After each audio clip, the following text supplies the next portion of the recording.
Баярлалаа үзэгчтэй. Хөтөлбөрийн үргэлжлээд зочны хэсгээр өрөх гэж байна. Техник технологийн Политехник коллежийн мужааны мастер багш анх хоёртай ярилцах гэж байна. Сайхан амарсан өглөөний мэд. Сайхан амарсан өглөөний мэд. Баярлалаа өглөөний мэд. За миний сууж байгаа сандлыг үзэгч маань харсан бах. Нилээн ийм бат бөх хөнгөн бас ийм духтай сандал санагдлаа. Түрүүн сая сууж байхад. Ер нь анх хизэнээс ийм сандал модон идэлэр юм их болсон бай. За би ерөнхийдөө яг 2008 оноос хойш 2008 онд мэрэгжил сургалт үйлдвэрлэлийн төвд сураад, мужаа мэрэгчлээ сураад тэгээд тэрнээс хойш ерөнхийдөө модон идэллийг сонирхож гисэн баг. Ер нь яг өөрийнхөө мэрэгчлийг улам цааш нь лавшруулаад тий, ерөнхийдөө яг нэг месүдэд мужаа мэрэгчлэр сураад цаашгаа лавшруулаад яг их сургуульд одоо технологич инженер хүртэл сураад тэгээд тэрнээсээ цаашлаа одоо техник технологийн Политехник коллежид мужааны багшийг өөрийнхөө сонирхлын дагуу хүүхдүүдэд яг өөрхөн нэг мэдсэн сурсан юм а зааж өгöd дүгнэлгэрүүлээд явж байгаа. Ер нь энэ сандлаас гадна ямар эд хэрэглэлүүдийг хийж байна вэ модоор? За одоо ерөнхийдөө энэ жижиг авдрыг хийж байна. За тэгээд энэ доор нь байгаа энэ цайны сав гэдэг одоо ерөнхийдөө энэ цайны савыг хийж байна. За энэ жижиг авдрыг болохоор одоо нэг энэ одоо манайхны нэг амьдарч байгаа байр орон сууц маань нэг метр квадрат нь жижиг болоод хүмүүс ч нэг авдар тавих зай талбайд бага ус учраас ерөнхийдөө нэг авдрыг нэг жижигрүүлж хий гэдэг санааг одоо энэ сургуулийнхаа CNC-ийн багштай нийлээд энэ санаагаа гаргаад тэгээд одоо энэ дээр энэ CNC-ийн хийнүүдийг бол одоо манай нэг CNC-ийн багш маань сийлээд хийдэг байгаа. Одоо ер нь бол манай монголчуудын ихэнх ёс заншил бол бэлэгдлийн чанартай утга авалтай байдаг шүү дээ. Заавал нэг том авдрыг тавих шаардлагагүйгээр гэрийнхээ орчинд айл болгон заавал нэг авдартай байдаг шиг тий. Тэрэн шиг ингээ бас яаж болох нэ гэртээ. За ер нь яг ингээ модоор юм хийхэд хүндрэл бэрхшээлтэй зүйл нь яг юу гэдэг юм болоо? За хүндрэл бэрхшээлтэй зүйл гэхээсээ гадна ерөнхийдөө одоо манад байгаа энэ модон материалуудаас бас их болчихно.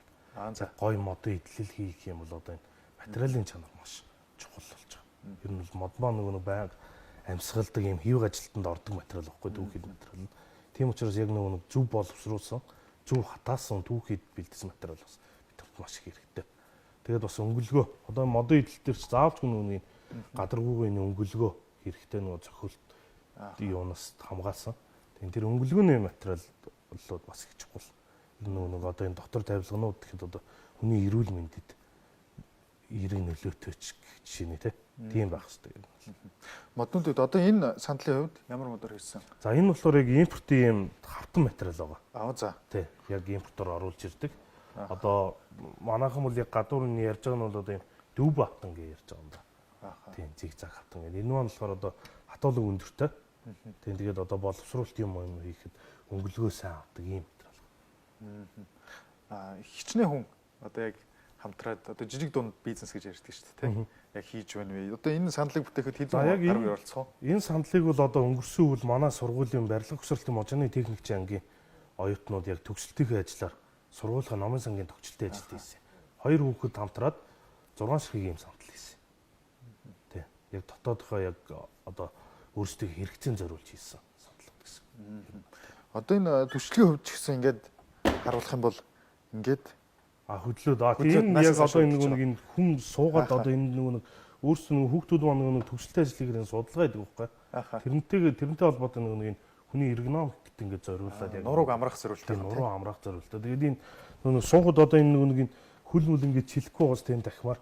Тийм байна. Тийм. Тэгэхээр энэ яг нэг өөрсдийнх нь нэг өндөрт тохируулаад сургуулийнхаа нэг оюутнуудын өндрийг авч байгаа энэ Монгол хүний ерөнхийдөө дундаж өндөрт бас тохируулж нэг яг суудлын өндрийг гаргаж ирсэн байна. Ер нь бол одоо яг нэг импортоор орж ирж байгаа сандлын юмнууд ч болохоор яг үнцнийг энэ 40-45 см-ийн хооронд ингээд ерөөс ингээд тогтмол байж байгаа байхгүй. Тэгэд энийг бол яг тэр 45 биш 44 ч юм уу 43 юм уу яг нэг хүмүүс хүнийхээ сууг өндөр тохируулж байж байна. Суудлах өндөр. Одоо энэ сандлын хувьд зах зээлд борлуулагддаг хичнээн үн өртөгтэйгээр зарагдаж байна. За яг зах зээл дээр үл яг манай энэ сандал яг өөрөх нь өртөг яг гарах юм 200 сая төгрөгийн гарч байгаа. За. Тий. Хэмжээнээс бас хамаараад янз бүр байгаа тий. Хэмжээ яг нэг хийж байгаа материалаасаа болоод бас модон идэллүүд маань үнэн өөр гарна. Тий. Яг энэ хойдлын түвшлэг бол айгүй тухтай байна. Би сая энэ яг энэ түвшлэгийн л их онцлоод байлаа. Яг нуруу ингээд амраагаад нэгснэ. Тийг санагдлаа. Ер нь цаг хугацааны хувьд бүтээхэд цаг хугацааны хувьд бол яг эхлээд нэг судалгаа хийж байгаа үед бол нэлээд удаа. Судалгаагаа хийгээд яг одоо энэ дэр нэг бэлгийн загваруудаа гаргаад авчих юм бол өдөрт нэг 10 ширхэг сандал бол гарна. Тэ. Ааха. Өдөртөө? Тэ. Хүүхдүүдтэйгээ нийлээл. Манайс ерөөсөө яг нэг туршилт судалгаан дээр үндэслээд хүүхдүүдтэйгээ ерөнхийдөө энэ бүтээлүүдээ бас хамтарч хүүхдүүдээ сургах чиглэлээр бас тэгж хийдэг.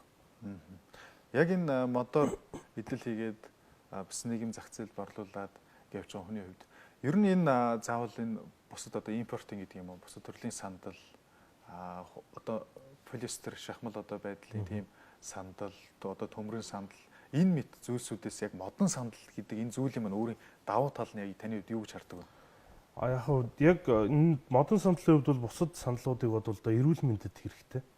Тэгээ бат бөх.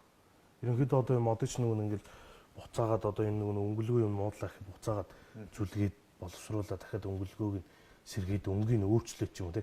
Хүмүүс ч одоо нөгөө тавилгаа ингээл солих болохоор шууд сандал мандалд одоо тэр PVC сандал, төмөр сандлуудыг шууд ингээд солих гэдэг шүү дээ. Тэгэхэд ерөнхийдөө энэ модон сандлуудыг нэг удаа өнгийг өөрчлөө хэрэгжилж болчихно. Дахиад ашиглаж байна. Дахиад ашиглаж байна. Одоо энэ бид нэр ингээ модныхоо өнгөөр багт одоо ерөнхийдөө нэг дотор тавилгануудаа өнгийн солиодоо цагаан болгоё ч юм уу те. Альсвал өөр өнгөтэй болгоё гэх юм бол шууд энэ дээр нэг дахиад цагаан будгаар будаад цагаан сандалтай болчихно. Байрныхаа дотоод засварталтайгаа шууд өнгийн нийцүүлээд байн бай өөрчилсөн ч болох нь шүү дээ те. Ааха. Ер нь яг хэрэглэгчдийн хувьд илүү албан байгууллагууд голчилж авч явах юм уу эсвэл хувь хүмүүс авч ийн үү? Ерөнхийдөө хувь хүмүүс хэвчлээ. Гэхдээ албан байгууллагатай хамтраад бас хийвэл яг энэ сургуулийн насны хүүхдүүд бол илүү яг дотоодын үйлдвэрлэлд дэмжиж юм уу те тэгж болох нь шүү дээ. Яг энэ дээр нэг хүүхдүүд дээр болохоор нэг За энэ доотлих нь юу гэлээ? За энэ нь болохоор юу? Цайны хайрцаг байгаа. Одоо нэг удаагийн дүрдийг найруулдаг цайнууд гэдэг шүү дээ. За. Тэр цайнуудыг ингээд дотор нь хийгээд ширээн дээр ингээд байрлуулаад. Тэгээд төрөлөөр ингээд төрөлжүүлээд дотор нь хийгээд байж байгаа. Ийм зорилт. Тэгээд албан байгууллага хүмүүс л одоо энэ тагны хэсэг шүү дээ. Энэ дээр өөрсдөө лого ч юм уу альсвал ямар нэгэн хүн дурсахаар бол тэр үг юмудаа ингээд CNC машинаар сийлүүлээ тэгээд бас дахиад бас авах боломжтой юм шүү дээ тий. Ааха. Ер нь яг гэр ахуйнд хэрэглэгдэж болох бүхэн зүйлийг хийж гэнэ гэж ойлгож байна шүү дээ тий. Ааха. За баярлалаа. Өнөөдөр студид ирээд өөрийнхөө хийж байгаа энэ сайхан бүтээлүүдийн талаар дэлгэрэнгүй ярилцсанд баярлалаа. Ажилд нь амжилт хүсье. За баярлалаа. За. Үзэгчтэй бид бүхэн зочны хэсгээрээ техник технологийн политехник коллежийн мужааны багш анх хоёртой ярилцлаа.